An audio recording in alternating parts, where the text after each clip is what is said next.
దూత media, power of news. అసెంబ్లీకి జగన్ వస్తారా రారా అంటూ కొన్ని నెలలుగా రాజకీయ వర్గాలు, సామాన్య ప్రజలు, ఆయన అభిమానులు సైతం వినిపిస్తున్న ఈ ప్రశ్నకు సమాధానం దొరికింది. ఈ బడ్జెట్ సమావేశాలకు జగన్ హాజరు కావడం ఖరారైంది. అయితే ఇప్పుడు ఆయన సమావేశాలకు ఎందుకు వస్తున్నారు అనే దానిపై విస్తృతంగా చర్చ జరుగుతోంది. భయపడి వస్తున్నాడా లేక బాధ్యతతో వస్తున్నాడా అనే ప్రశ్నలు కూడా వినిపిస్తున్నాయి. తమ నాయకుడు ప్రశ్నించడానికి అసెంబ్లీకి వస్తున్నాడని ఒంగోలు పార్టీ నేత వైవి సుబ్బారెడ్డి అన్నారు. అయితే శాసనసభలో తనకున్న మిగిలిన 10 మంది సభ్యులతో కలిసి ఆయన ఏం ప్రశ్నిస్తారు?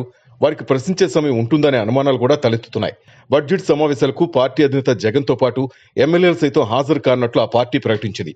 అధికారం కోల్పోయిన తర్వాత జగన్, వైసీపీ సభ్యులు కేవలం ఎమ్మెల్యేలుగా ప్రమాణ స్వీకారం చేసేందుకు మాత్రమే అసెంబ్లీకి వెళ్లారు. అనంతరం జరిగిన అసెంబ్లీ సమావేశాలకు వైసీపీ పూర్తి దూరంగా ఉంది.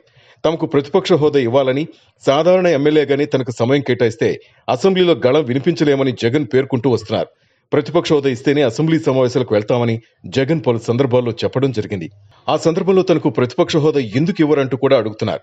నిబంధనల ప్రకారం ఇవ్వడం కుదరదంటూ టీడీపీ వాదిస్తోంది. అయితే వరుసగా 6 నెలల పాటు అసెంబ్లీకి హాజరు కాకపోతే అనర్హత వేటు పడుతుందంటూ అసెంబ్లీ డిప్యూటీ స్పీకర్ రఘురామకృష్ణరాజు సంచలన ప్రకటన చేశారు.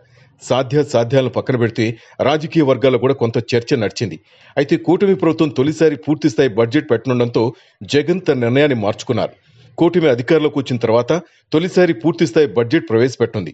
ఈ క్రమంలోనే జగన్ అసెంబ్లీ సమావేశాలకు హాజరు కావాలని భావిస్తున్నారు. అయితే అసెంబ్లీ పూర్తి సమావేశంలో జగన్ తన ఎమ్మెల్యేలు ఉంటారా లేదా వాకౌట్ చేసి అసెంబ్లీ నుంచి బయటకు వెళ్లిపోతారా అనేది వేచి చూడాలి.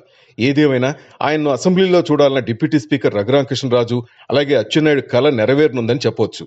ఇక రఘురామును జగన్ ఎలా ఎదుర్కొంటారో వేచి చూడాలి. హాయ్, నేను మీ ఆర్పి పట్నాయక్. ప్లీజ్ సబ్స్క్రైబ్ టు దూత మీడియా.